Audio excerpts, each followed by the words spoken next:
مبروك المدام حامل، الجملة اللي كتير مننا بيتمنى يسمعها. وقضية النهاردة الفرحة فيها انتهت بمأساة، واللي رسم النهاية المجني عليه نقطة سودة. وأصل الحكاية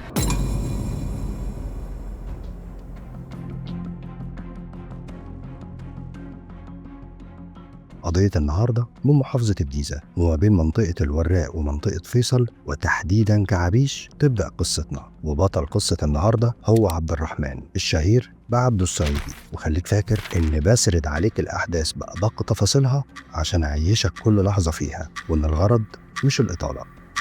نرجع لبطل قصتنا عبد الرحمن مختار الصعيدي، السن 27 سنة، الوظيفة بيمتلك مكتب لتجارة الملابس، وملوش اخوات غير بنت واحدة واسمها ندى، يعني ولد وحيد على بنت.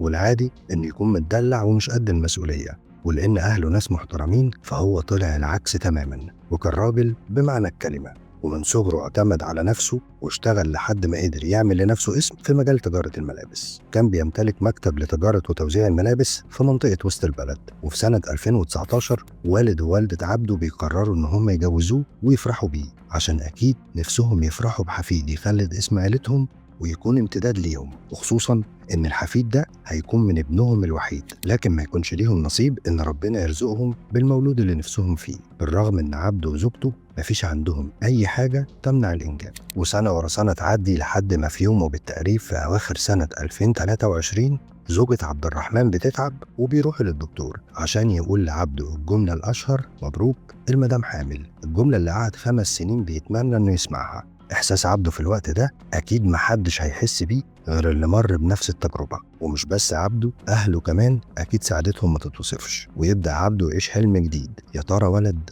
ولا بنت؟ هنسميه أو هنسميها إيه؟ وأمنيات ووعود بيتمناها ويوعدها الجنين لسه ما جاش للدنيا. ويعد الأيام عشان ال9 شهور يعدوا والمولود يجي يوم الخميس 5/9/2024، وربنا يرزقه ببنت اللي قرر إنه يسميها جنة، اللي أكيد كان بيسميها الاسم ده عشان تكون جنته في الدنيا، وما يعرفش إن أيامه معاها بقت معدودة.